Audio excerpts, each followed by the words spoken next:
ಓಂ ಶ್ರೀ ಗುರು ಬಸವಲಿಂಗಾಯ ನಮಃ.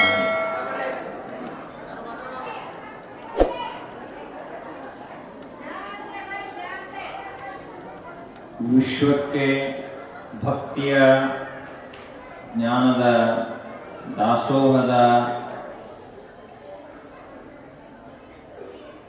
ಪರಿಕಲ್ಪನೆಯನ್ನು ಕೊಟ್ಟು ಈ ನಾಡನ್ನು ಭಕ್ತಿಮಯವಾಗಿ ಮಾಡಿದ ಜಗಜ್ಯೋತಿ ಭಕ್ತಿ ಭಂಡಾರಿ ಬಸವಣ್ಣನವರ ಪವಿತ್ರ ಅಡಿದಾವರೆಗಳಿಗೆ ನಮನಗಳನ್ನು ಸಲ್ಲಿಸಿ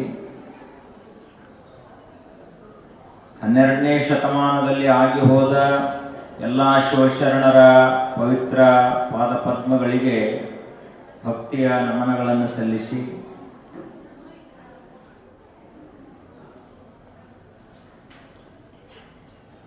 ಕಾಶಿಯಿಂದ ಬೀಳೂರಿಗೆ ಬಂದು ನೆಲೆಸಿದ ಕಾಶಿಕಾಪುರಾಧಿನಾಥ ಕಾಲಭೈರವಂ ಭಜೆ ಅಂತ ಶಂಕರಾಚಾರ್ಯರು ಹೇಳ್ತಾರೆ. ಅಂತಹ ಕಾಶಿಯ ಒಡೆಯ ಕಾಲಭೈರವೇಶ್ವರ ಬೀಳೂರದಲ್ಲಿ ಬಂದು ನೆಲೆಸಿದ ಅಂತಹ ಬೀಳೂರ ಪುರಾಧೀಶನಾದ ಕಾಲಭೈರವೇಶ್ವರನಿಗೆ ಭಕ್ತಿಯಿಂದ ನಮಸ್ಕರಿಸಿ, ರಾಜಯೋಗಿಗಳು, ಕರ್ಮಯೋಗಿಗಳು ಶಿವಯೋಗದ ಅನುಭಾವದ ಉತ್ತುಂಗಕ್ಕೆ ಏರಿ ಸಮಸ್ತ ಮನುಕುಲವನ್ನು ಉದ್ಧರಿಸಲಿಕ್ಕೆ ಅವತರಿಸಿದ ಪರಮಪೂಜ್ಯ ಶ್ರೀಮನ್ ನಿರಂಜನ ಪ್ರಣವ ಸ್ವರೂಪಿ ರಾಜಯೋಗಿ ಗುರು ಬಸವೇಶ್ವರ ಮಹಾಶಿವಯೋಗಿಗಳವರ ಪವಿತ್ರ ಗದ್ದುಗೆಗೆ ಭಕ್ತಿಯ ನಮನಗಳನ್ನು ಸಲ್ಲಿಸಿ, ಪರಮ ಪೂಜ್ಯರಾದ ಶಿವಾನುಭಾವ ಸಂಪನ್ನರಾದ ಶ್ರೀಮನ್ ನಿರಂಜನ ಪ್ರಣವ ಸ್ವರೂಪಿ ಚನ್ನಬಸವೇಶ್ವರ ಶಿವಯೋಗಿಗಳವರ ದಿವ್ಯ ಗದ್ದುಗೆಗೂ ಹಣೆಮಣೆದು ಪಾವನಮಯವಾದ ಈ ಒಂದು ಪವಿತ್ರ ವೇದಿಕೆಯ ದಿವ್ಯ ಸಾನ್ನಿಧ್ಯ ವಹಿಸಿರುವ ಮಹಾಪ್ರಾಸಾದಿಕರು, ಶ್ರೇಷ್ಠ ಗುರುಸೇವಾ ಭಕ್ತರು, ಮಾತೃ ಹೃದಯಗಳಾದಂತಹ ಪರಮ ಪೂಜ್ಯ ಶ್ರೀ ಸಿದ್ಧಪ್ರಸಾದ ಮಹಾಸ್ವಾಮೀಜಿಯವರ ಚರಣಾರವಿಂದಗಳಿಗೂ ಹಣೆಮಣೆದು ತಮ್ಮ ಕಂಚನ ಕಂಠದ ಮೂಲಕ ಸುಮಧುರವಾದಂತಹ ಸಂಗೀತವನ್ನು ಉಣಬಡಿಸ್ತಾ ಇರುವ ಗವಾಯಿಗಳಾದ ಸಿದ್ಧಾರೂಢ ಅವರಳ್ಳಿಯವರಲ್ಲಿ ಹಾಗೂ ಸಿದ್ಧರಾಜ್ ಮಾಲಿ ಪಾಟೀಲ್ ಅವರಲ್ಲಿಯೂ ಭಕ್ತಿಯ ಶರಣಾರ್ಥಿಗಳನ್ನು ಸಲ್ಲಿಸಿ ತಮ್ಮೆಲ್ಲರಿಗೂ ಶರಣಾರ್ಥಿಗಳು. ನೀವು ಹೇಳೋದು ಕಲಿಬೇಕು. ಇದೊಂದು ಪರಂಪರೆಯಾದ ಬಸವ ಪರಂಪರೆಯಲ್ಲಿ ಶರಣಾರ್ಥಿಗಳು ಅಂತ ಯಾರಾದರೂ ಹೇಳಿದ್ರೆ ನೀವು ಎಲ್ಲರೂ ಕೈ ಮುಗಿದು ಏನು ಹೇಳಬೇಕು? ಶರಣಾರ್ಥಿಗಳು ಅಂತ ಹೇಳಬೇಕು. ನಾವು ಈಗ ನೋಡ್ತಾ ಇರುವಂತಹ ಪರಮ ಪಾವನಮಯವಾದಂತಹ ದಿವ್ಯ ಚರಿತ್ರೆ ಯಾವುದು ಅಂದ್ರೆ ಶಿವಶರಣರ ಚರಿತ್ರೆ.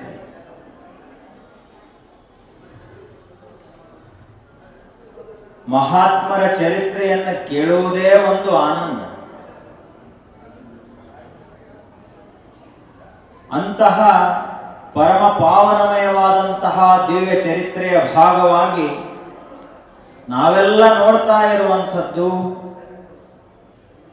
ಅತ್ಯಂತ ಸ್ವಚ್ಛ ಜೀವನವನ್ನು ಸಾಗಿಸಿದ, ಕಾಯಕವನ್ನೇ ನಂಬಿ ಬದುಕಿದಂತಹ ಮಹಾಶ್ರೇಷ್ಠ ಶಿವಶರಣ ದೇವರ ದಾಸಮಯ್ಯನವರ ಚರಿತ್ರೆಯನ್ನು ನೋಡ್ತಾ ಇದ್ದೀವಿ. ಅವರು ನಾನು ಶಿವಜ್ಞಾನಿ ಆಗಬೇಕು, ಪ್ರಾಪಂಚಿಕ ಜ್ಞಾನಿ ಅಲ್ಲ, ಶಿವಜ್ಞಾನಿ ಆಗಬೇಕು, ನನ್ನಲ್ಲಿರುವಂತಹ ಅಂಗ ಗುಣಗಳೆಲ್ಲ ಅಳೆದು ಈ ಗುಣಗಳೆಲ್ಲವೂ ಲಿಂಗ ಗುಣಗಳಾಗಬೇಕು ಅಂತ ಕಲಬುರಗಿಯ ಮುದನೂರಿನಿಂದ ಶ್ರೀಶೈಲಕ್ಕೆ ಹೋದರು. ಅಲ್ಲಿ ಒಬ್ಬರು ಮಹಾಜ್ಞಾನಿಗಳಾದ ಶಿವಯೋಗಿಗಳ ದರ್ಶನ ಆಯಿತು. ಅವರ ಸಾನ್ನಿಧ್ಯದಲ್ಲಿದ್ದುಕೊಂಡು ಎಲ್ಲ ಶಿವತತ್ವಗಳನ್ನು ಅಳವಡಿಸಿಕೊಂಡು ಆನಂತರ ಕ್ರಮೇಣ ಊರೂರಿಗೆ ಹಾಗೆ ತೀರ್ಥಯಾತ್ರೆಯನ್ನು ಮಾಡ್ತಾ ಮಾಡ್ತಾ ಜನರನ್ನು ಉದ್ಧರಿಸ್ತಾ ಆ ಶಿವಯೋಗಿಗಳಾದ ದೇವರ ದಾಸಿಮಯ್ಯನವರು ಬರ್ತಾ ಇದ್ರು. ಕೊನೆಗೆ ತಮ್ಮ ಊರಾದಂತಹ ಮುದನೂರಿಗೆ ಬಂದರು. ಬಂದ ಬಳಿಕ ಯೋಗ್ಯ ವಯಸ್ಸು, ಎಲ್ಲದಕ್ಕೂ ಒಂದು ಯೋಗ್ಯ ವಯಸ್ಸಿರ್ತದೆ. ಶಾಲೆ ಕಲಿಲಾಕ 40 ನಂತರ ಶಾಲೆಗೆ ಹೋಗ್ತದಂದ್ರೆ ಎಲ್ಲ ಊರ್ ಮಂದಿ ಎಲ್ಲ ನಗುತ್ತಾರೆ. ಶಾಲೆ ಕಲಿಯುವ ವಯಸ್ಸು ಯಾವುದು? 6 ಅಥವಾ 8 ವರ್ಷ ಆಯ್ತು ಅಂದ್ರೆ ಆ ಮಗು ಮನೆಯಲ್ಲಿರಬಾರ್ದು, ಶಾಲೆಯಲ್ಲಿರಬೇಕು. ಅದು ಯೋಗ್ಯ ವಯಸ್ಸು, ಶಾಲೆ ಕಲಿಯುವ ವಯಸ್ಸು. ವಯಸ್ಸು 25ರಿಂದ 35 ಒಳಗಾಗಿ ಲಗ್ನ ಆಗಬೇಕು. ಅದು ಕೂಡ ಒಂದು ಪ್ರಪಂಚವನ್ನ ಪ್ರವೇಶ ಮಾಡುವ ಯೋಗ್ಯ ವಯಸ್ಸು. ಆ ನಂತರದಲ್ಲಿ ವಯಸ್ಸು 60 ಆಯ್ತು ಅಂದ್ರ ಸುಮ್ಮ ತಣ್ಣಗೆ ಕೂಡಲ ಕಲಿಬೇಕು ಮನೆಯಲ್ಲಿ. ಮತ್ತ ಆ ಬಳಿಕ ಏನಾದರೂ ಹೊಸ ಹೊಸ ಪ್ಲಾನ್ ಹಾಕೋಕ್ ಕುಂಡ್ರಬಾರ್ದು. ಮಕ್ಕಳಿಗೆ ಕೇಳಿದ್ರೆ ಅಷ್ಟ ಸಲಹೆ ಹೇಳಬೇಕು, ಸುಮ್ಮ ಪುಕಟ ಸಲಹೆ ಕೊಡಬಾರ್ದು. ಆ ವಯಸ್ಸದು. ಇನ್ನು ವಯಸ್ಸ 75 ದಾಟು ಹೋಯಿತು ಅಂದ್ರೆ ಕೈಯಾಗ ಹಿಡಿದಂತಹ ಜಪಮಾಲೆಯನ್ನ ಬಿಡಲೇಬಾರದು. ಯಾಕಂದ್ರೆ ಯಾವಾಗ ಪ್ರಾಣ ಹೋಗ್ತದೆ ಗೊತ್ತಿಲ್ಲ.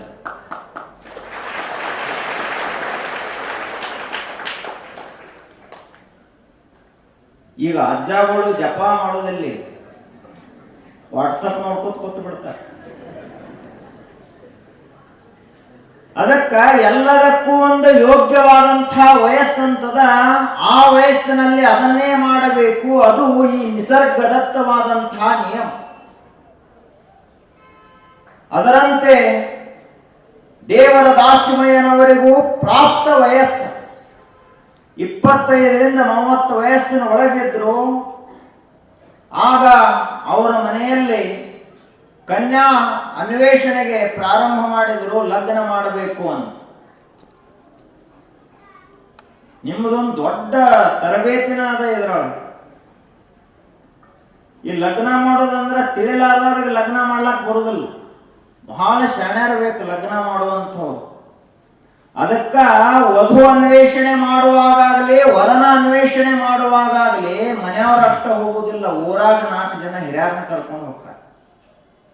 ಯಾಕೆ ಅಂದ್ರ ಇಲ್ಲಿ ಅಕಸ್ಮಾತ್ ತಿಳಿಲಾರ್ದವ್ರು ಹೋಗಿ ನಿಶ್ಚಯ ಮಾಡ್ಕೊಂಡು ಬಂದ್ರ ಮುಂದೇನಾದ್ರೂ ತಪ್ಪಾಯ್ತಂದ್ರ ನಾವು ಜವಾಬ್ದಾರ ಆಗ್ತೀವಿ ಅಂತ ಅವ್ರು ಅಂಜಿಕೆ.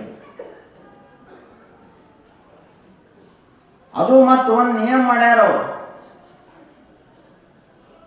ಬಹಳ ಚಂದ ಗಾದೆ ಮಾತದು. 1000 ಸುಳ್ಳು ಹೇಳಿ ಒಂದು ಲಗ್ನ ಮಾಡೋದು. ಕರೆ ಹೇಳಿ ಲಗ್ನ ಮಾಡೋದಲ್ಲ, ಸುಳ್ಳು ಹೇಳೇ ಮಾಡೋದು. ಇವರು ಸುಳ್ಳು ಹೇಳ್ತಾರ, ಅವರು ಸುಳ್ಳು ಹೇಳ್ತಾರ. ಆದ್ರೆ ಇಲ್ಲಿ ಇದು ನಮ್ಮ ಚರಿತ್ರೆ ಆದ್ರ ದೇವರ ದಾಸಿಮಯ್ಯನವರ ಚರಿತ್ರೆ ಯಾವ ರೀತಿಯಾಗಿತ್ತು, ಅವರು ಯಾವ ರೀತಿಯಾದಂತಹ ಕನ್ಯೆಯನ್ನು ಹುಡುಕಿದ್ರು ಅಂತ ಹೇಳ್ತಾರೆ. ಇಲ್ಲಿ ಒಂದ ನಿಯಮವನ್ನು ಹೇಳಿದ್ರು. ಎಂತಹ ಕನ್ಯೆ ಇರಬೇಕು ಅಂದ್ರ, ವಧು ಯಾವ ರೀತಿಯಾಗಿರಬೇಕು ಅಂದ್ರ, ಬರೇ ನೋಡ್ಲಾಕ್ ಸುಂದರ ಇದ್ರ ಅದು ಬರೇ ರೂಪ ಸೌಂದರ್ಯ ಆಯಿತು, ಗುಣ ಸೌಂದರ್ಯ ಬೇಕಲ್ಲ. ಗುಣನ ಸುಮಾರಿದ್ದು ಅಂದ್ರೆ ಮ್ಯಾಲ ರೂಪ ಎಷ್ಟು ತಗೊಂಡೇನ್ ಮಾಡುವುದದ. ಹತ್ತಿ ಕಾಯಿ ಮ್ಯಾಲ ನೋಡ್ಲಾಕ್ ಕೆಂಪಿರಬಹುದು, ಒಳಗೆಲ್ಲ ಹುಳ ಇರ್ತದ, ಹಂಗಿರಬಾರದು. ಮುಂದೆ ಹೇಳ್ತಾರ ಅವರು, ಅರ್ಧಂಬರ್ಧ ಟ್ಯೂಬ್ಲೈಟ್ ಸಿಸ್ಟಮ್ ಇದೆ.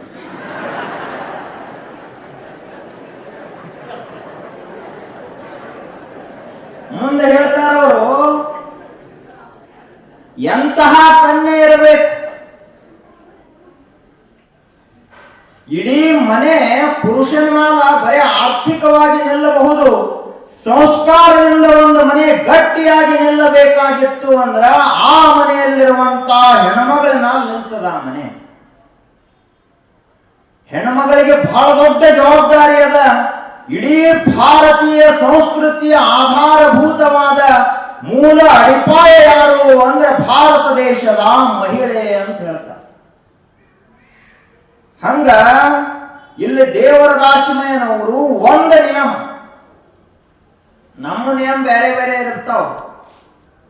ಅವರು ನೌಕರಿ ಮಾಡ್ತಿರ್ಬೇಕು, BSc BA ಮುಗಿಸಿದವ್ರಿಗೆ ಈಗ ಯಾರು ತಗೊಳ್ಳೋದಿಲ್ಲ, BSc ಮುಗಿಸಿರ್ಬೇಕು ಸೈನ್ಸ್. ಆ ಬಳಿಕ ನಮ್ಮ ಬೇರೆ ಬೇರೆ ಏನೋ ನಿಯಮ ಇರ್ತಾವ. ಅವರೆಲ್ಲ ಇಷ್ಟ ಕೊಡಬೇಕು, ವರದಕ್ಷಿಣ ವಧು ದಕ್ಷಿಣ ಅವೆಲ್ಲ ಬಹಳ ಇರ್ತಾವ. ಆದ್ರೆ ದಾಸಿಮಯ್ಯನವರು ಒಂದ ನಿಯಮ ಹೇಳಿದ್ರು. ನಿಮಗೆ ಯಾರಿಗೆ ಪಾಲಿಸಿದಾಕ ಆಗ್ತಿತ್ತಂದ್ರ ನೋಡ್ರಿ. ಏನು ನಿಯಮ ಅಂತ ಕೇಳಿದ್ರ, ನೀರು ಇರಲಾರದನ ಅಕ್ಕಿಯನ್ನ ಕುದಿಸಿ ಅನ್ನ ಮಾಡಿ ನೀಡಬೇಕು, ಆ ಸತಿಯನ್ನ ನಾನು ಲಗ್ನ ಆಗ್ತೀನಿ ಅಂತ ಹೇಳ್ತಾರ. ಎಂಥ ನಿಯಮ ಇದು! ನೀರು ಇರಲಾರದನ ಅಕ್ಕಿ ಕುದಿಸಿ ಅನ್ನ ಮಾಡಿ ನೀಡಬೇಕು, ಅಂತಹ ಕನ್ಯೆ ಯಾರಾಗಿದ್ದರೂ ಸರಿ ನಾನು ಲಗ್ನ ಆಗುತ್ತೀನಿ ಅಂತ ಹೇಳಿದರು. ಸುದೈವಕ್ಕ ಇವರ ಶಿವಜ್ಞಾನಕ್ಕ ಒಲಿದು ಅದೇ ಕಲಬುರಗಿಯ ಜಿಲ್ಲೆಯ ಒಂದು ಗ್ರಾಮದಲ್ಲಿ ಮಹಾದೇವಿ ಮತ್ತು ಮಲ್ಲಿನಾಥ ಅನ್ನುವಂಥ ಇಬ್ಬರು ಬಹಳ ಶ್ರೇಷ್ಠ ದಂಪತಿಗಳಿದ್ರು. ಸಜ್ಜನ ಸದಾಚಾರಿಗಳಾದ ದಂಪತಿಗಳಿದ್ರು. ಅವರ ಉದರದಿಂದ ದುಗ್ಗಳೆ ಅನ್ನುವಂತಹ ಒಬ್ಬ ಹೆಣ್ಮಗಳು, ಒಬ್ಬ ಕನ್ಯಾ ಜನಿಸಿದ್ಲು. ಇಷ್ಟು ಸುಸಂಸ್ಕಾರವಂತಳಿದ್ದಳು ಆಕೆ. ನಾ ಮಾಡ್ತಾನಂತ ನೀರೆಲ್ಲಾರದನ ಅಕ್ಕಿಯನ್ನ ಕುದಿಸಿ ಅನ್ನ ಮಾಡಿ ನೀಡ್ತೀನಿ ಅಂತ ಈ ಸವಾಲನ್ನ ಸ್ವೀಕರಿಸಿದ್ಲು. ಅವರ ಮನೆಯಲ್ಲಿ ಒಬ್ಬರು ಗುರುಗಳು ಬಂದರು. ಬಂದ ಬಳಿಕ ಆ ಗುರುಗಳ ಪಾದ ಪೂಜೆಯನ್ನ ಮಾಡಿ ಗುರು ಪಾದೋದಕ, ಲಿಂಗ ಪಾದೋದಕ, ಜಂಗಮ ಪಾದೋದಕ ಅಂತ 3 ಪಾದೋದಕಗಳನ್ನ ಹಾಕಿ ಅಕ್ಕಿ ಹಾಕಿದ್ಲು. ಅಕ್ಕಿ ಕುದ್ದ ಅನ್ನ ಆಯ್ತು. ಯಾಕ ಅನ್ನ ಆಯ್ತು ಅಂದ್ರೆ ನೀರಿನಿಂದ ಕುದ್ದ ಅನ್ನ ಅಲ್ಲ, ಅದು ಪಾದೋದಕದಿಂದ ಅದು ಮಹಾಪ್ರಸಾದವಾಯಿತು, ಅನ್ನವಾಯಿತು. ಅವಾಗ ದಾಸಿಮಯ್ಯನವರಂದ್ರು, ಇಂತಹ ಆಧ್ಯಾತ್ಮಿಕ ಸಂಸ್ಕಾರ ಇದ್ದ ಹೆಣ್ಮಗಳನ್ನೇ ನಾನು ಲಗ್ನ ಆಗುವುದು ಅಂತ ಲಗ್ನ ಆದ. ಆ ಬಳಿಕ ಇಬ್ಬರು ಸತಿಪತಿಗಳು ಹೆಂಗಿದ್ರು ಅಂದ್ರ, ಸತಿಪತಿಗಳು ಒಂದಾದವನ ಭಕ್ತಿ ಹಿತವಾಗಿಪ್ಪುದು ಶಿವಂಗೆ. ಸತಿಪತಿಗಳು ಒಂದಾಗದವನ ಭಕ್ತಿ ಅಮೃತದೊಳು ವಿಷ ಬೆರೆಸಿದಂತೆ ಕಾಣ ರಾಮನಾಥ ಅಂತ ದಾಸಿಮಯ್ಯನವರೇ ಹೇಳ್ತಾರೆ.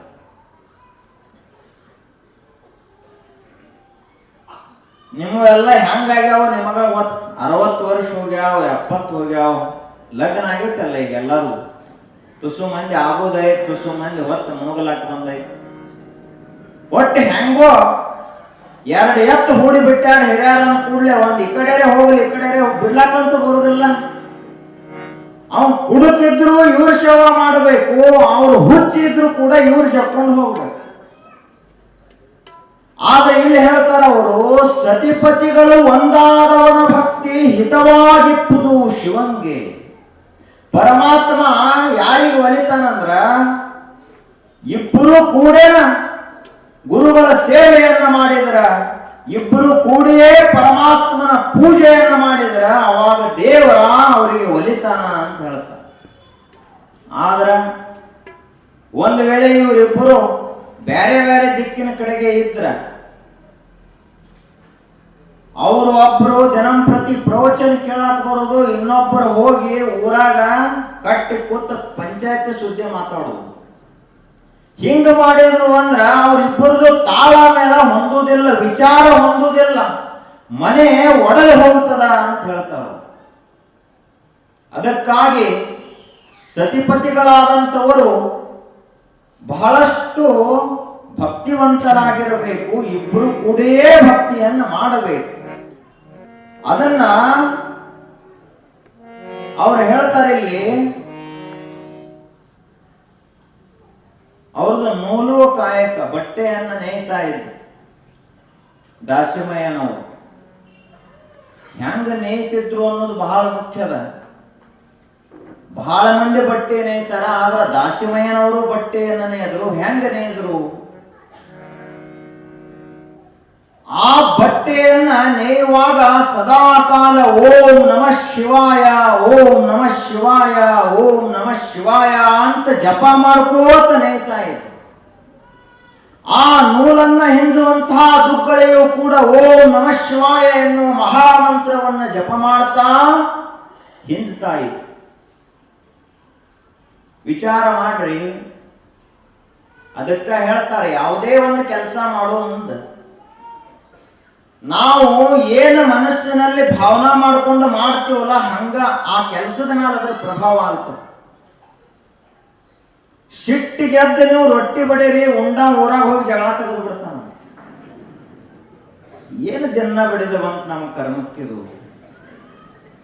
ಅದಕ್ಕೆ ಈಗ ರೊಟ್ಟಿ ಬಡಿದ ಬೇಡ ಅಂತ ಅವ್ರು ಚಪಾತಿ ಮಾಡ್ಲತ್ತಾರೆ ಎಲ್ಲ ಹೆಣ್ಮಕ್ಳು. ರೊಟ್ಟಿನ ಕಡಿಮೆ ಆಗ್ಯಾವ. ಆದ್ರ ಅವರಿಬ್ಬರ ಭಾವ ಹೆಂಗಿತ್ತು ನೋಡ್ರಿ. ಕೆಲಸ ಮಾಡೋ ಮುಂದೆ, ನೀವು ಹೊಲ್ದಾಗ ಕೆಲಸ ಮಾಡೋ ಮುಂದನು ಕೂಡ ಕೈ ಕೆಲಸ ಮಾಡ್ತಿರಬೇಕು, ಮನಸ್ಸಿನಲ್ಲಿ ಶಿವನಾಮ ಸ್ಮರಣ ನಡೆದಿರಬೇಕು, ಗುರುನಾಮ ಸ್ಮರಣ ನಡೆದಿರಬೇಕು.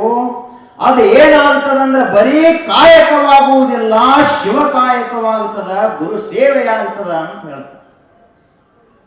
ಹಂಗ ದಾಸಿಮಯ್ಯನವರು ನೇಯ್ತಾ ಇದ್ರು. ಒಂದು ದಿವ್ಯಾಂಬರವನ್ನೇ ನೇಯ್ದ್ರು, ಪೀತಾಂಬರವನ್ನೇ ನೇಯ್ದ್ರು. ನೇಯ್ದ ಬಳಿಕ ಅಲ್ಲೇ ಸಿದ್ದಾಪುರ ಅಂತ ಒಂದು ಊರ, ಆ ಊರಿನಲ್ಲಿ ಸಂತೆ ನಡೀತಿತ್ತು. ಸಂತಿಗೆ ಈ ಅರಿವೆಯನ್ನು ಮಾರಲಿಕ್ಕೆ ಹೋದ ಬಳಿಕ ಮುಂಜಾನೆಯಿಂದ ಸಂಜೆವರೆಗೆ ಕುಂತರೂ ಕೂಡ ಇವರ ಅರಿವೆಯನ್ನು ನೋಡುವುದು, ಇಷ್ಟು ಸುಂದರವಾದ ಅರಿವೆಯನ್ನು ಕೊಳ್ಳುವ ಸಾಮರ್ಥ್ಯ ನಮಗಿಲ್ಲ ಅಂತೆಲ್ಲರೂ ಹಂಗ ಹೋಗ್ತಿದ್ರು. ಸಂಜೆಯವರೆಗಾದರೂ ಕೂಡ ಈ ಶಿವಭಕ್ತ ನೇಯ್ದಂತ ದಿವ್ಯಾಂಬರವನ್ನ ಯಾರೂ ಕೂಡ ಕೊಂಡ್ಕೊಳ್ಳಕ್ಕೆ ಮುಂದೆ ಬರಲಿಲ್ಲ. ಅವಾಗ ಇನ್ನೇನಪ್ಪ ಹೊತ್ತು ಮುಳುಗುವುದು ಬಂತು ಅಂತ ಆ ಅರಿವಿ ತಗೊಂಡು ಇವರು ಊರಿಗೆ ಬರ್ತಾ ಇದ್ರು. ದಾರಿ ಒಳಗ ಚಳಿಗಾಲದ ಸಮಯದಲ್ಲಿ ಒಬ್ಬ ಸಾಧು, ಒಬ್ಬ ಜಂಗಮ ಮೂರ್ತಿ, ಶಿವಯೋಗಿ ಮೂರ್ತಿ ನಡುಕೋತ ಮಲ್ಕೊಂಡಿದ್ದ. ಚಳಿಗಾಲದ ಸಮಯದಲ್ಲಿ ಬಹಳ ಥಂಡಿ, ಅವಾಗೇನು ಮೈ ಮೇಲೆ ಹಚ್ಕೊಳ್ಳಕ್ಕೂ ಏನೂ ಇರಲಿಲ್ಲ. ನಡುಕೋತ ಮಲ್ಕೊಂಡಿದ್ದ. ಅವ ನಡುಗುವುದನ್ನು ನೋಡಿ ದಾಸಿಮಯ್ಯನವರ ಅಂತಃಕರಣ ಕರಗಿತು. ಅದೇನು ಪೀತಾಂಬರವನ್ನು ಮಾರಲಿಕ್ಕೆ ಅಂತ ಓದಿದ್ರು, ಅದನ್ನ ಅವನ ಮೈ ಮೇಲೆ ತಂದ ಹೊಚ್ಚಿ, ನೀನು ಸಂತೋಷವಾಗಿರು, ಈ ಚಳಿಯಿಂದ ಮುಕ್ತನಾಗುವ ಅಂತ ಅವನಿಗೆ ಹೊಚ್ಚಿಬಿಟ್ರು. ಹರಿದ ಅರಿವೆ ಸಹಿತ ದಾನ ಮಾಡೋದ್ರಲ್ಲಿ ಕೆಲವೊಂದಿಷ್ಟು ಮಂದಿ. ಆದ್ರೆ ಇವ್ರು ಹೆಂಗದಾರ ನೋಡ್ರಿ, ದಿವ್ಯಾಂಬರ ಪೀತಾಂಬರ ಯಾವುದಕ್ಕೆ ಸಾವಿರ ಸಾವಿರ ಬೆಲೆಯೋ ಅಂತಹದನ್ನೇ ಅವನಿಗೆ ಹೊಚ್ಚಿಬಿಟ್ರು. ಅವಾಗ ಆ ಶಿವಯೋಗಿ ಅಂದ, ಇದ್ಯಾಕ ನನಗ ಎಲ್ಲವನ್ನ ಬಿಟ್ಟಂತಹ ವೀರ ವಿರಾಗಿ ನಾನು, ನನಗೆ ಯಾವುದರ ಅವಶ್ಯಕತೆ ಅದ, ಏನೇನು ಬೇಡ, ನಿನ್ನ ಅರಿವೇನು ನಿನ್ನ ತಗೊಂಡು ಹೋಗು ಅಂತ ಅವ ಹೇಳಿದ. ಅವಾಗ ಈ ದಾಸಿಮಯ್ಯನವರು ಹೇಳಿದ್ರು, ಒಮ್ಮೆ ಕೊಟ್ಟಂತಹ ವಸ್ತು ಅದು ಶಿವನಿಗೆ ಕೊಟ್ಟಂಗಾಯ್ತು, ಮರಳಿ ತಗೊಳ್ಳೋದಿಲ್ಲ ಅಂತ ದಾಸಿಮಯ್ಯನವರು ಹೇಳಿದ್ರು.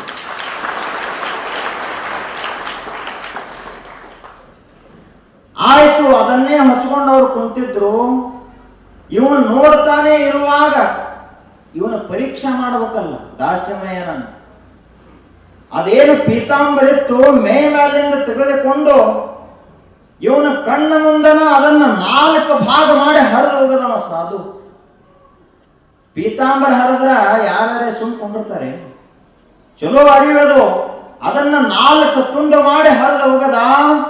ಒಂದು ತಲೆಗೆ ಸುತ್ತಿದ, ಒಂದು ಮೈಗೆ ಸುತ್ತಿದ, ಒಂದು ಕಾಲಿಗೆ ಸುತ್ತಿದ, ಒಂದು ಹಂಗ ಹೋಗದ. ದಾಸಿಮಯ್ಯನವರ ಮುಖದಲ್ಲಿ ಏನಾದರೂ ಬದಲಾವಣೆ ಆಗಬೇಕಲ್ಲ, ಏನೇನು ಬದಲಾವಣೆ ಆಗಲಿಲ್ಲ. ಹೆಂಗ ನಿರ್ಲಿಪ್ತರಾಗಿದ್ರು ಹಂಗ ನೋಡ್ಕೋತ ನಿಂತರು. ಆ ಬಳಿಕ ನಕ್ಕೋತನ ಅವರು ತಮ್ಮ ಊರಿಗೆ ಬಂದರು. ಮನೆಗೆ ಬಂದ ಬಳಿಕ ಹೆಂಡತಿಯಾದ ದುಗ್ಗಳಿಗೆ ಈ ಮಾತನ್ನು ಹೇಳಿದರು. ಇವತ್ತು ಹಿಂಗ ಸಂತಿಗೆ ಹೋಗಿದ್ನಿ, ಮಾರಲಿಲ್ಲ. ಹಂಗಾದನ್ನು ತಗೊಂಡು ಬರುವಾಗ ಸಾಧುಗಳೇ ಭೇಟಿ ಆದ್ರು, ಚಳಿಯಿಂದ ನಡುಗುತ್ತಾ ಇದ್ರು. ಪೀತಾಂಬರವನ್ನು ಅವರಿಗೆ ಕೊಟ್ಟು ಬಂದೆ, ಅವರು ಅದನ್ನು ಹೊತ್ತುಕೊಳ್ಳೋ ಇಲ್ಲ, ಎಲ್ಲ ಹರಿದು ಹಾಕಿದ್ರು. ನನಗೇನು ಮನಸ್ಸಿಗೆ ಬೇಜಾರಾಗಲಿಲ್ಲ, ಆದ್ರೆ ನಿನಗೂ ವಿಷಯ ಗೊತ್ತಿರಲಿ ಅಂತ ಹೇಳಿದ್ರು. ಆ ದುಗ್ಗಳೆ ಅಂದ್ಲು, ಅದೇ ಬಹಳ ದೊಡ್ಡ ವಿಷಯ ರೀ ಅಂತಂದ. ಇಂದು ನಾವು ನೇದೇದೇವು ಅಂದ್ರೆ ಒಂದಿಲ್ಲ ಒಂದು ದಿವಸದೊಳಗೆ ಅದು ಹರಿಲೇಬೇಕಾ ಅರಿವೆ. ಒಂದು 100 ವರ್ಷದ ನಂತರ ಹರಿದ್ರೆ ಏನು, ಇವತ್ತು ಹರಿದ್ರೆ ಏನು, ಹರಿದು ಹೋಗುವುದದ ಅರಿವೆ ಅಂತ ಹೇಳಿದ್ಲ. ಆಕೆಯೂ ಕೂಡ ಹೇಗಿದ್ಲು ಅಂದ್ರ, ಒಂದು ಸಾರಿ ಮನೆಯಲ್ಲಿ ದಾಸಿಮಯ್ಯನವರು ಇರಲಿಲ್ಲ. ಅವಾಗ ಯಾರೋ ಭಿಕ್ಷಾ ಬೇಡ್ಲಾಕ ಭಿಕ್ಷುಕರು ಬಂದ ಬಳಿಕ ಮನೆಯಲ್ಲಿ ನೋಡಿದ್ರು ಏನೂ ಇರಲಿಲ್ಲ. ತವರ ಮನೆಯವರು ಲಗ್ನದೊಳಗೆ ಹಾಕಿದಂಥ ಬಂಗಾರದ 2 ಬಳೆಗಳಿದ್ದು, ಆ ಬಳೆಗಳನ್ನೇ ಹುಚ್ಚಿ ಆ ಭಿಕ್ಷುಕ ಏನು ಬಂದಿದ್ಲ ಅವನ ಜೋಳಿಗೆಗೆ ಹಾಕಿ ಬಿಟ್ಟಿದ್ಲಲ್ಲ. ಇಂಥಾಕೆ ಯಾರು ಅಂದ್ರ ದುಗ್ಗಳೆ ಅಂತ ಹೇಳ್ತಾರೆ.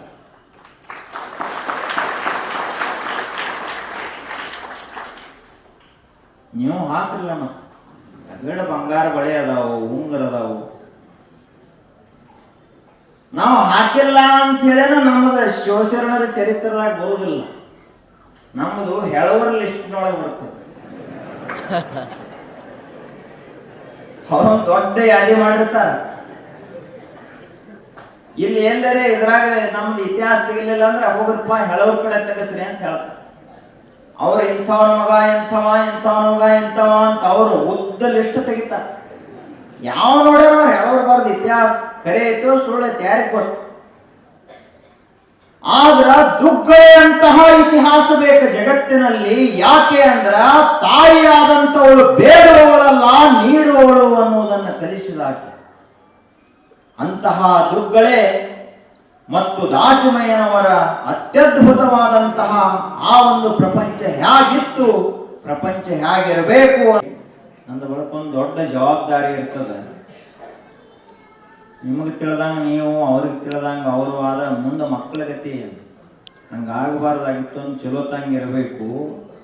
ಅದು ಕೂಡ ಬರೀ ಪ್ರಪಂಚವಾಗಿರಬಾರದು, ಪ್ರಪಂಚ ಮತ್ತು ಪರಮಾರ್ಥ ಎರಡು ಕೂಡಿ ಸಾಗಬೇಕು. ಹಂಗ ಇಲ್ಲಿ ದಾಸ ಮತ್ತು ದುಗ್ಗಳೆಯರು ಇಬ್ಬರು ಎಷ್ಟು ಅನ್ಯೋನ್ಯವಾಗಿದ್ರು ಅಂದ್ರ, ಅಷ್ಟು ಭಕ್ತಿ, ಅಷ್ಟು ಅವರಿಬ್ಬರಲ್ಲಿ ಸಂಸ್ಕಾರ ಇತ್ತು. ಪೀತಾಂಬರ ಎಲ್ಲ ಹರಿದು ಹಾದು ಚಿಂತೆ ಮಾಡಲಿಲ್ಲ, ಹಂಗ ಮಲ್ಕೊಂಡು ಮುಂಜಾನೆ ಎದ್ದು ನೋಡುವುದರೊಳಗಾಗಿ ಗುಡಿಸಲು ಹೋಗಿ ಒಂದು ಅರಮನೆ ಆದಂಗ ತಯಾರಾಗಿತ್ತು. ಏನೇನು ಕಾಳ ಕಡೆ ಇರಲಿಲ್ಲ. ಮುಂಜಾನೆ ಎದ್ದು ನೋಡುವುದರೊಳಗಾಗಿ ನಿಟ್ಲ ಒಟ್ಟಿತ್ತು ಮನೆಯಲ್ಲಿ. ಯಾಕೆ ಅಂದ್ರ ಅವ ಏನು ಹಾದಿಯಲ್ಲಿ ಒಬ್ಬ ಸಾಧು ವೇಷದಲ್ಲಿ ಭೇಟಿಯಾಗಿದ್ದಲ್ಲ, ಅವ ಸಾಧು ಇರಲಿಲ್ಲ, ಸಾಕ್ಷಾತ್ ಶಿವ ಇದ್ದ. ಇವನನ್ನು ಪರೀಕ್ಷೆ ಮಾಡುವುದಕ್ಕಾಗಿ ಬಂದಿದ್ದ. ಇವನ ಮನಸ್ಸನ್ನ ಪರೀಕ್ಷೆ ಮಾಡೋ ಸಲುವಾಗಿ ಬಂದಿದ್ದ.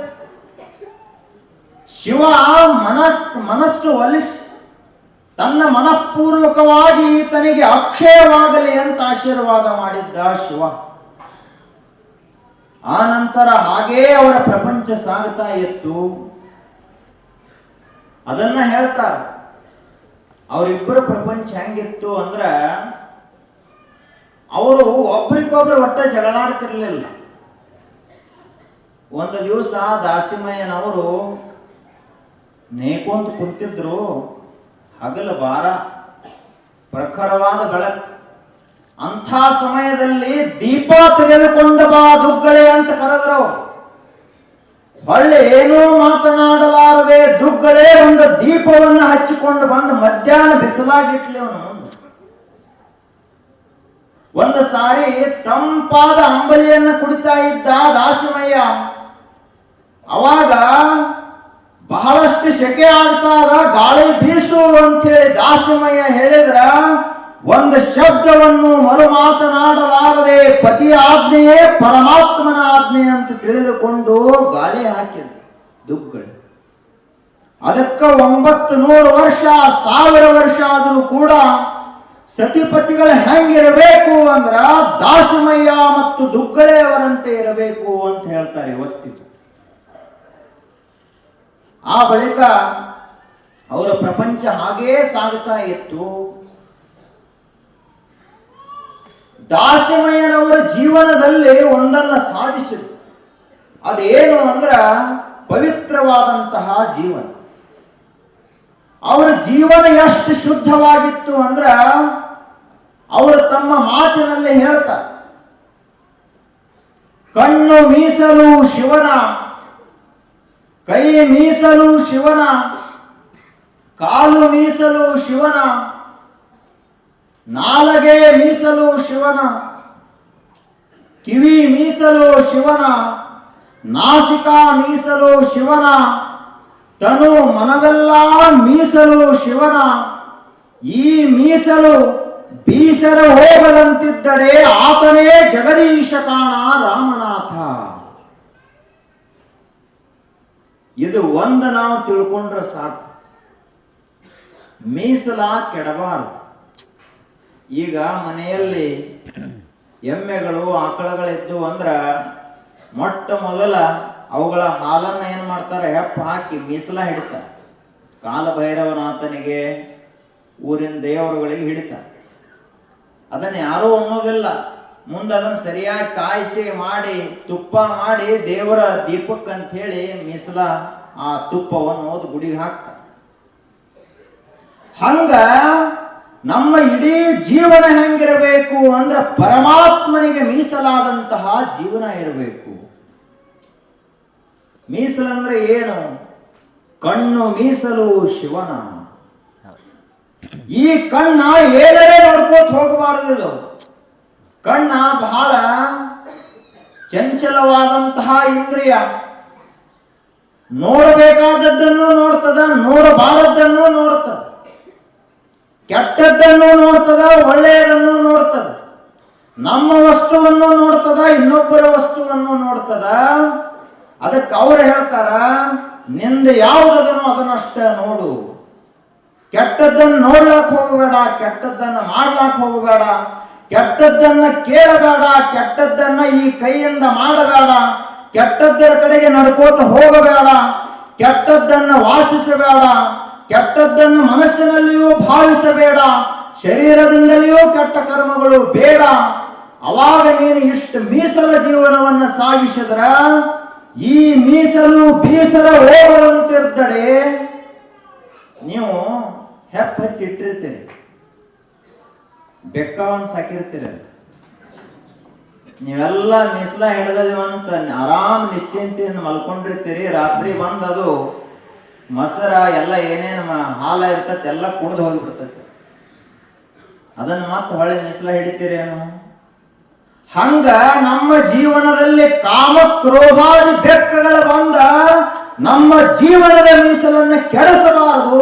ಕೆಡಿಸದಂಗಿತ್ತು ಅಂದ್ರ ಅವಾಗ ಏನಂತ ಕರೀತಾರ ಅಂದ್ರ, ಈ ಮೀಸಲು ಬೀಸರ ಹೋಗದಂತಿದ್ದರೆ, ಮೀಸಲ ಕೆಡದೇ ಇತ್ತು ಅಂದ್ರ ಅವಾಗ ಆ ಮನುಷ್ಯ ಏನಾಗ್ತಾನಂದ್ರ ಆತನೇ ಜಗದೀಶ ಕಾಣ ರಾಮನಾಥ.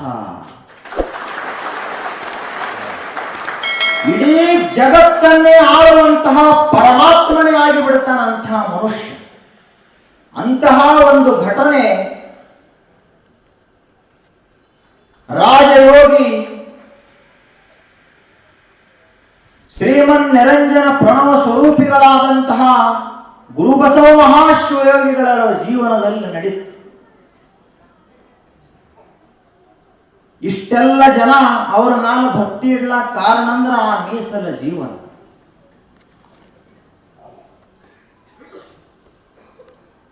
ಅವರು ವಯಸ್ಸಿನಲ್ಲಿ ಯೋಗಿಗಳು ಹಂಗ ಇರ್ತಾರೆ. ಎಲ್ಲ ಮಂದಿ ಚಟ ಮಾಡಿತ್ತು ಅಂದ್ರೆ ಮುಖ ಕಪ್ ಹಾಕೋತ ಹೋಗಿಬಿಡ್ತದ. ಏನು ಹುಡುಗ ಇನ್ನ 25-30 ವರ್ಷ ಆಗ್ಯದ, ಇಷ್ಟ್ರೊಳಗನ ಮುಖ ಕಪ್ ಹೊಡೆದೈತಲ್ಲ ಅಂತ ಕೇಳಿದ್ರ ಅವ ಏನಾದ್ರೂ ಚಟ ಮಾಡ್ತಿರ್ಬೇಕು, ಅದಕ್ಕೆ ಅವನ ಮುಖ ಕಪ್ಪಾಗಿರುತ್ತೆ. ಅವನ ಚರಿತ್ರ ಸರಿಯಾಗಿರುವುದಿಲ್ಲ, ಅದಕ್ಕಾಗಿ ಆ ಮನುಷ್ಯನಲ್ಲಿ ಶಕ್ತಿ, ಸಾಮರ್ಥ್ಯ, ಓಜ, ತೇಜ, ಬಲ ಇರುವುದಿಲ್ಲ. ಯಾವನಲ್ಲಿ ಧೈರ್ಯ ಇರ್ತದಂದ್ರ, ಯಾವನಲ್ಲಿ ಅಂತಹ ಚಾರಿತ್ರ್ಯ ಇರ್ತದಲ್ಲ, ಅವನಲ್ಲಿ ಧೈರ್ಯ, ಬಲಗಳಿರ್ತಾವ. ಯಾವ ಅನ್ಸುತ್ತಾನಂದ್ರ, ಯಾವ ಚರಿತ್ರೆಯಲ್ಲಿ ಸೋತಿರ್ತಾನಲ್ಲ ಅವನ ಜೀವನದಲ್ಲಿ ಎಲ್ಲರಿಗೂ ಅನ್ಸುತ್ತಾನ. ಯಾವ ಸಲಾಮ್ ಹೊಡಿತಾನ ಅಂತ ಕೇಳಿದ್ರ, ಯಾವ ಸ್ವತಃ ತನ್ನ ಮನಸ್ಸಿನ ವಿರುದ್ಧನ ಸೋತಾನಲ್ಲ ಅಂತಹ ಮನುಷ್ಯ ಸಲಾಮ್ ಹೊಡ್ಕೋತ ಅಡ್ಡಾಡಬೇಕಾಗ್ತದೆ. ಆದ್ರೆ ಗುರುಬಸವ ಮಹಾಶಿವಯೋಗಿಗಳವರು ಇಡೀ ಜಗತ್ತೇ ಅವರಿಗೆ ದಾಸ ಆಯಿತು ಹೊರತು ಅವರು ಇಡೀ ಜಗತ್ತಿಗೆ ಮಾಲಕ ಆದ್ರಲ್ಲ, ಅದಕ್ಕಾಗಿ ಅವರನ್ನು ನಾವು ಇವತ್ತಿಗೂ ಪೂಜಿಸ್ತೀವಿ. ಇಡೀ ಜಗತ್ತಿಗೆ ಒಡೆಯರಾದರು. ರಾಜಯೋಗಿ ಅಂತ ಕರೀತಾರೆ. ರಾಜ ಅಂದ್ರೆ ಎಲ್ಲವನ್ನ ಆಳುವಂಥವ, ಒಡೆಯ, ಮಾಲಕ. ರಾಜಾಧಿರಾಜ ಅಂದ್ರೆ ಏನು? ಈ ಎಲ್ಲ ಭೂಮಂಡಲವನ್ನು ಆಳುವಂಥ ರಾಜರೇನದಲ್ಲ, ಇವರು ಎಲ್ಲರ ಮೇಲೆ ಒಬ್ಬ ಮಹಾರಾಜ ಯಾರು ಅಂದ್ರೆ ಒಬ್ಬ ಯೋಗಿ ಆಗ್ತಾನ. ಅಂಥ ಯೋಗಿಗಳು ಯಾರು ಅಂದ್ರೆ ಗುರುಬಸವ ಮಹಾಶಿವಯೋಗಿಗಳು. ಅವರು ಹೇಳ್ತಾರ, ತಮ್ಮ ಜೀವನದಲ್ಲಿ ಅವ್ರ ಜೀವನದಲ್ಲಿ ಘಟನಾ ನಡೀತದೆ. ಅತ್ಯಂತ ಸ್ಫುರದ್ರೂಪಿಯಾಗಿರ್ತಾರ, ಶರೀರದಲ್ಲಿ ಅಪ್ರತಿಮವಾದಂತಹ ಬಲ ಇರ್ತದ. ಆ ಬಳಿಕ ಒಂದು ದಿನ ಹೀಗೆ ಇರುವಾಗ ಚಲೋ ಜನ 90 ಮಂದಿ ಇದ್ರು, 10 ಜನ ಸ್ವಲ್ಪ ಮನಸ್ಸ ಸರಿ ಇರುವುದಿಲ್ಲ. ಹಂಗ ಏನಾದರೂ ಮಾಡಿ ಈ ಸನ್ಯಾಸಿಯ ವ್ರತವನ್ನು ಭ್ರಷ್ಟ ಮಾಡಬೇಕು, ಈ ಸನ್ಯಾಸಿಯ, ಈ ಸಾಧುವಿನ ಚರಿತ್ರವನ್ನು ಹರಣ ಮಾಡಬೇಕು ಅಂತ ತಿಳಿದುಕೊಂಡು ಊರಿನಲ್ಲಿ ಇದ್ದಂತಹ ಒಬ್ಬ ಮನುಷ್ಯ, ಗಣಪ ಅಂತ ಅವನ ಹೆಸರು.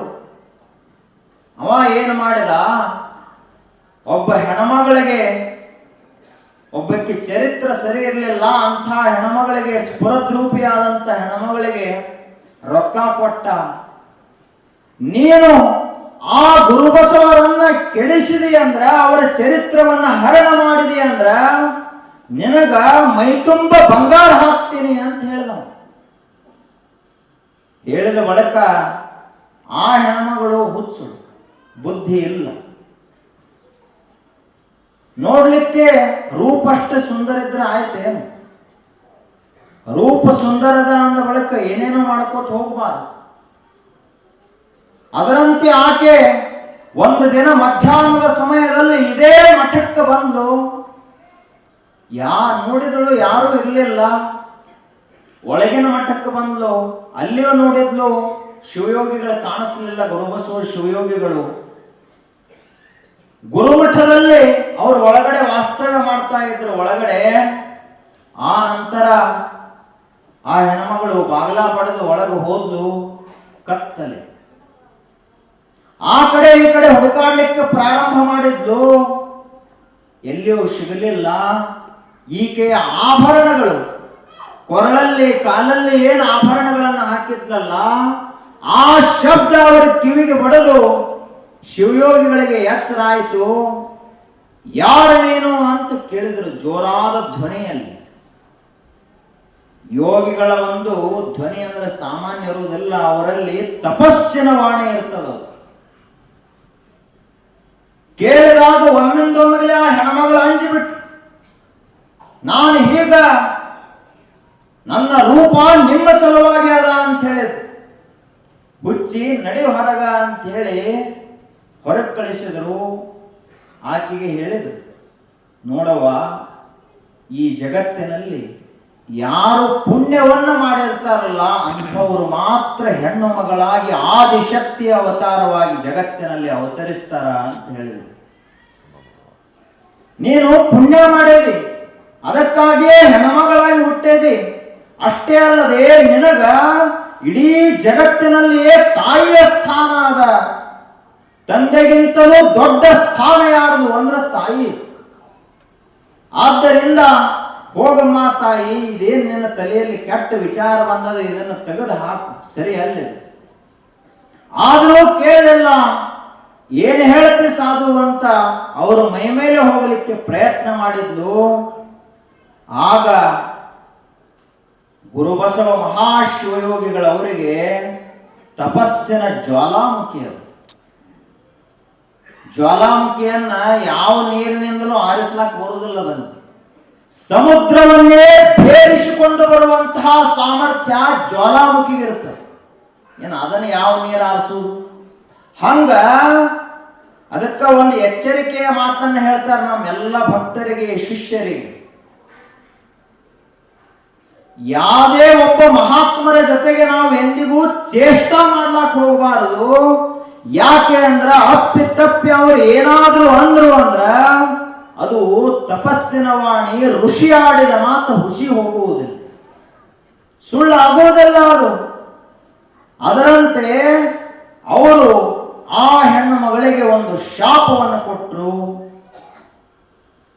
ನಿನ್ನನ್ನು ಯಾರು ಇಲ್ಲಿಗೆ ಕಳಿಸಾರಲ್ಲ ಅಂಥವರ ವಂಶ ನಿರ್ವಂಶವಾಗಲಿ.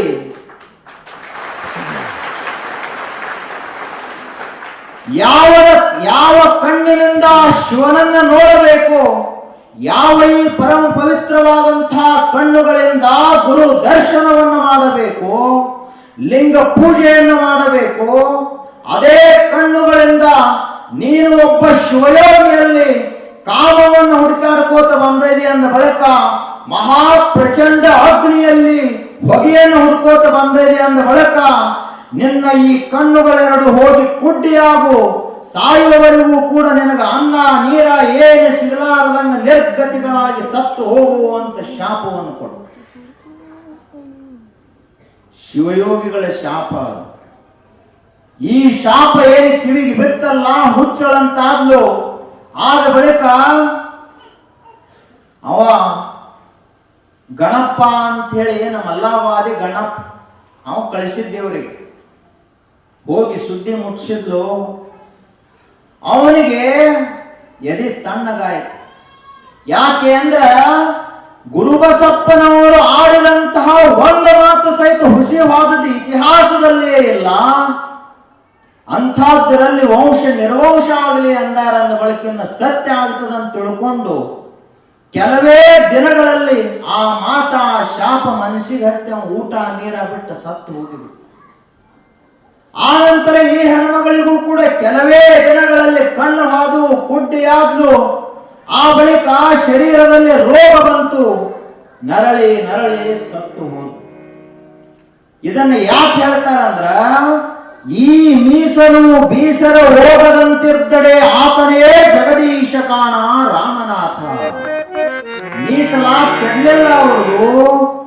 ಅದಕ್ಕಾಗಿ ಅವರು ಇಡೀ ಜಗತ್ತನ್ನು ಆಳುವಂತಹ ಸಾಮರ್ಥ್ಯ, ಸಮಸ್ತ ಭಕ್ತರನ್ನ ಪಾವನ ಮಾಡುವಂತಹ, ಅಷ್ಟೇ ಅಲ್ಲದೆ ಬಿಳೂರವನ್ನ ಏನು ಮಾಡಿದ್ರು, ಇಡೀ ಜಗತ್ತಿನಲ್ಲಿ ಇಡೀ ವಿಶ್ವದಲ್ಲಿ ಬೀಳೂರು ಅನ್ನುವಂತಹ ಈ ಹೆಸರ ನಾವು ಯಾರಿಂದಲೂ ಪ್ರಸಿದ್ಧ ಅಲ್ಲ. ಈ ಊರಿನೊಂದಿಗೆ ಅನ್ವರ್ಥಕವಾಗಿರುವಂತಹ ಹೆಸರಂದ್ರ ಗುರುಬಸಪ್ಪನವರು. ಅವರ ಹೆಸರು ಅದ ಅಂತ ಹೇಳಿ ತಿಳ್ಕೊಂಡು ಈ ಊರಿಗೆ ಒಂದು ತಲೆಯನ್ನ ಬಾಗುತ್ತಾರೆ ಎಲ್ಲರೂ. ನಿನ್ನ ಪರೀಕ್ಷೆ ಮಾಡಲು ಬಂದು ಇವತ್ತಿ ಕುರುಡಾದಳು,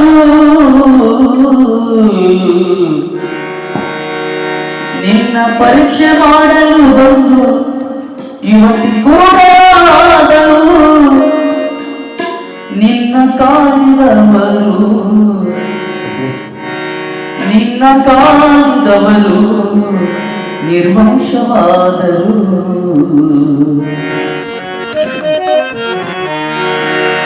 ಬೀಳೂರ ದೇವಾ ಬಾ, ಗುರು ಬಸವಧರಿಗೆ ಬಾ, ಬೀಳೂರ ಗುರುವೇ ಬಾ, ಗುರು ಬಸವಧರಿಗೆ ಬಾ, ದಾರಿ ದೀಪವಾಗಿ ಬಾ, ಜ್ಞಾನ ಜ್ಯೋತಿಯಾಗಿ ಬಾ, ದಾರಿ ದೀಪವಾಗಿ ಬಾ, ಜ್ಞಾನ ಜ್ಯೋತಿಯಾಗಿ ಬಾ, ಭವದೋಳು ಗುರುವೇ ಬಾ, ಬೀಳೂರ ಗುರುವೇ ಬಾ.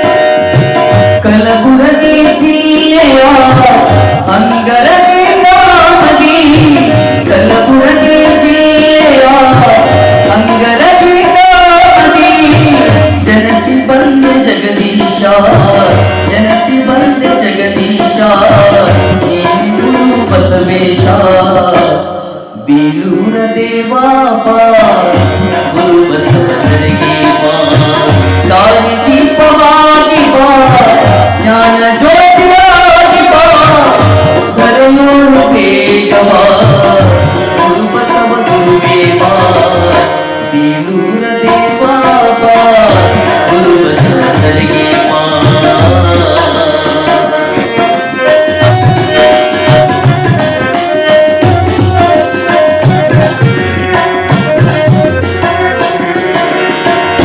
ಹಾವುಗೆ ಶ್ರೀಗಳಿಂದ ನಾಮಕರಣವಾಯಿತು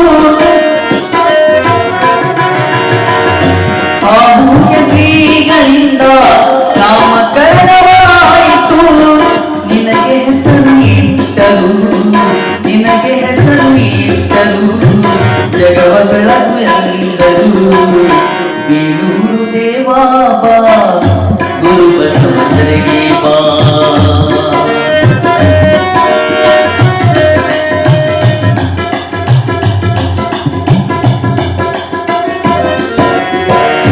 ಘನಮಠದ ಶಿವಯೋಗಿ ನಾಗಭೂಷಣ ಘನಮಠದ ಶಿವಯೋಗಿ ನಾಗಭೂಷಣ ಪ್ರೀತಿಗೆ ಪಾತ್ರನಾದೆ ಪ್ರೀತಿಗೆ ಪಾತ್ರನಾದೆ ಬೀಳೂರು ಗುರು ಬಸವ ಧರೆಗೆ ಬಾ ಬೀಳೂರು ದೇವ ಬಾ ಗುರು ಬಸವ ಧರೆಗೆ ಬಾ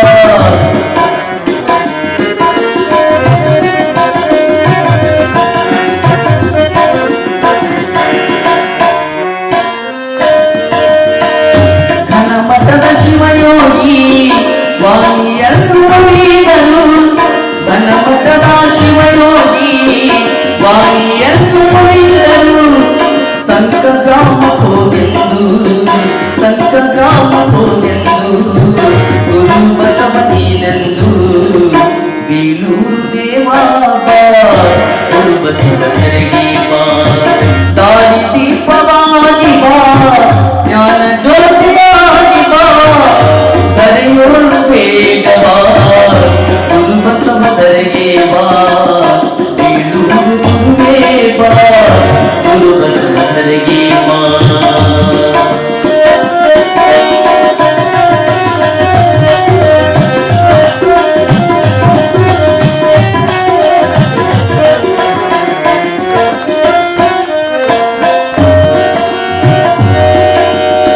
ಸಂತ ಗ್ರಾಮವನ್ನು ಬಿಟ್ಟು ಬೀಳೂರಿಗೆ ಬಂದಿರುವೆ ಗುರು ಬಸವ ಬಸವ ಬಸವ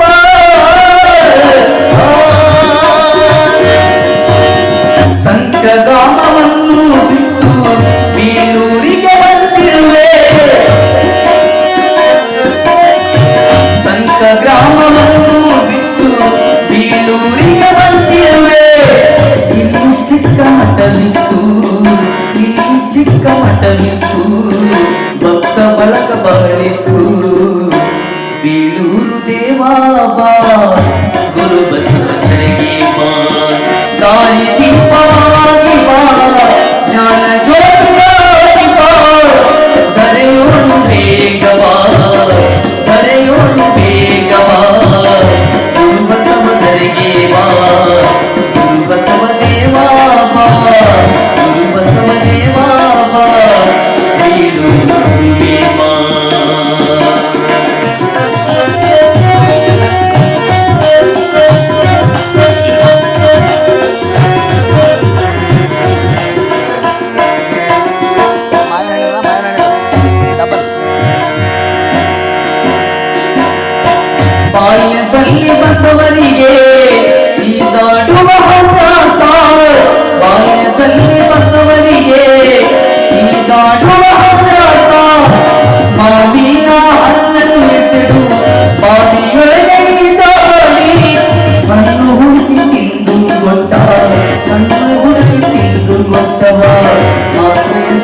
ಸಾಹಸ ಬೀಳೂರು ಗುರುವೇ ಬಾ ಶಿವಯೋಗಿಗಳಿಗೆ ಬಾ ದಾರಿ ದೀಪವಾಗಿ ಬಾ ಜ್ಞಾನ ಜ್ಯೋತಿಯಾಗಿ ಬಾ ಧರೆಯೋಳು ಬೇಗವಾ ಧರೆಯೋಳು ಬೇಗವಾ ಗುರು ಬಸವರಿಗೆ ಬಾ ಬೀಳೂರು ಗುರುವೇ ಬಾ ಗುರು ಬಸವರಿಗೆ ಬಾ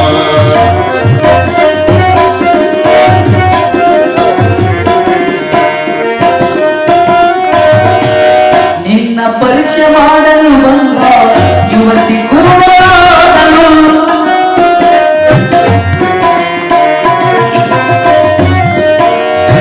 ನಿನ್ನ ಪರೀಕ್ಷೆ ಮಾಡಲು ಬಂದ ಯುವತಿ ಕುರುಡಾದಳು ನಿನ್ನ ಕಾಡಿದವರು ನಿನ್ನ ಕಾಡಿದವರು ನಿರ್ವಂಶವಾದರು ನೀನೂರ ಯೋಗಿ ಬಾ ಗುರು ಬಸವರಿಗೆ ಬಾ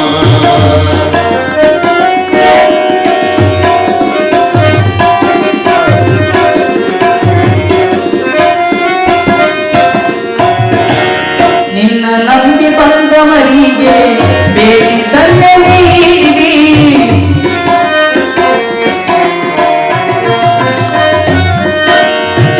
ನಿನ್ನ ನಂಬಿ ದುಡಿದವರಿಗೆ ಬೇಡಿ ದಂಡೆ ನೀಡಿದಿ ಸಾಕ್ಷಾತ್ ಶಿವನೇ ನೀ ಸಾಕ್ಷಾತ್ ಶಿವನೇ ನೀ ಬೀಳೂರು ಬಸವಾನಿ ಬೀಳೂರು ಗುರುವೇ ಬಾ ಶಿವಯೋಗಿಗಳಿಗೆ ಬಾ ದಾರಿ ದೀಪವಾಗಿ ಬಾ ಜ್ಞಾನ ಜ್ಯೋತಿಯಾಗಿ ಬಾ ದಾರಿ ದೀಪವಾಗಿ ಬಾ ಜ್ಞಾನ ಜ್ಯೋತಿಯಾಗಿ ಬಾ ಧರೆಯೋಳು ಬೇಗವಾ ಧರೆಯೋಳು ಬೇಗವಾ ಗುರು ಬಸವರಿಗೆ ಬಾ ಬೀಳೂರ ಗುರುವೇ ಬಾ ಗುರು ಬಸವರಿಗೆ ಬಾ ಬೀಳೂರ ಯೋಗಿ ಬಾ ಗುರು ಬಸವರಿಗೆ ಬಾ ಗುರು ಬಸವರಿಗೆ ಬಾ ಗುರು ಬಸವರಿಗೆ ಬಾ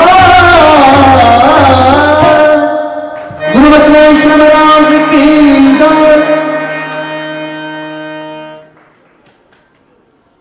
ಇವರ ಈ ಹಾಡನ್ನು ಕೇಳಿ ನಿಜಕ್ಕೂ ಗುರು ಬಸವೇಶ್ವರ ಶಿವಗಳವರು ಬರ್ತಾರಂತ ಅನಿಸ್ತ.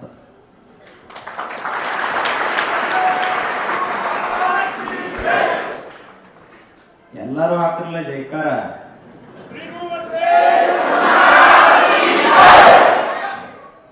ಕೇಳಿಸ್ಬೇಕು ಹತ್ತು ಹಳ್ಳಿಗೆ.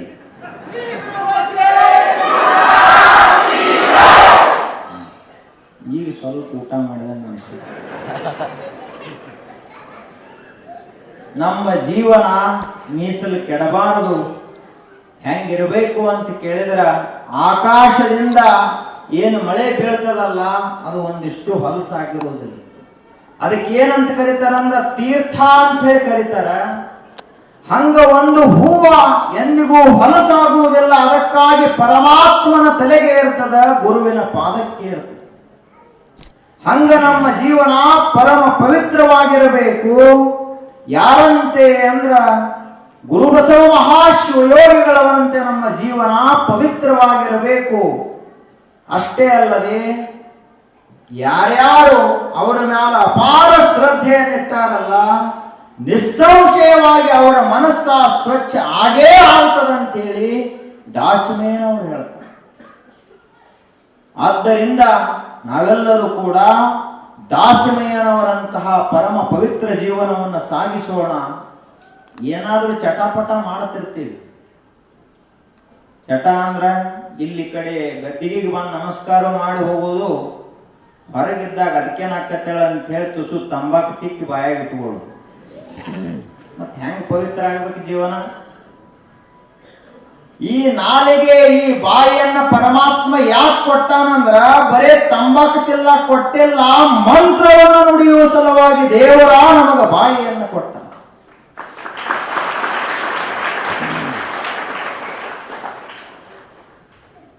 ಇನ್ನು ಕೆಲವೊಂದಿಷ್ಟು ಮಂದಿ ಸೇದುತ್ತಾರೆ. ಏನೋ ಸೇದುದು ಮ್ಯಾಲ 45 ಡಿಗ್ರಿ ಬ್ಯಾಸಿಗೆಯಲ್ಲಿ ಟೆಂಪರೇಚರ್ ಐತೆ ಅಂದ್ರೂ ಕೇಳೋದಿಲ್ಲ. ಹಂಗ ಒಂದಾದ ಕೂಡಲೇ ಒಂದು ಸಿಗರೇಟ್ ಹಚ್ಚೆ ಹಚ್ಚುದು ಹಿಂಗಾದ್ರ ನಮ್ಮ ಜೀವನ ಮೀಸಲ ಕೆಟ್ಟು ಹೋಗಿ ಬಿಡ್ತದ, ಸುಟ್ಟು ಹೋಗಿ ಬಿಡ್ತದ. ಹಂಗಾಗಬಾರದು. ಇನ್ನು ಕೆಲವೊಂದಿಷ್ಟು ಜನ ಇಸ್ಪೇಟ್ ಆಡ್ತಾರ. ಅದು ಕೈ ಕೆಟ್ಟಿತಂತ ಕೈ ಮೀಸಲು ಕೆಟ್ಟಿತು ಅಂತದರ ಅರ್ಥ. ಅದಕ್ಕೆ ಹಂಗಾಗಲಾರದೆ ಆ ಎಲ್ಲಾ ಚಟಗಳನ್ನ ತಾವೆಲ್ಲ ಎಲ್ಲಿಗೆ ತಂದು ಹಾಕುವುದು ಅಂದ್ರ ಪೂಜ್ಯ ಗುರುಬಸವ ಮಹಾಶಿವಗಳ ಪಾದ ಪದ್ಮಗಳಿಗೆ ಅದನ್ನು ಅರ್ಪಿಸಿ ಬಿಡ್ರಿ. ಇವತ್ತಿನಿಂದಲೇ ನಿಮ್ಮ ಜೀವನ ನಿಜಕ್ಕೂ ಮೀಸಲ ಜೀವನ ಆಗುತ್ತದೆ, ಮೀಸಲ ಜೀವನ ಆಗುತ್ತದೆ.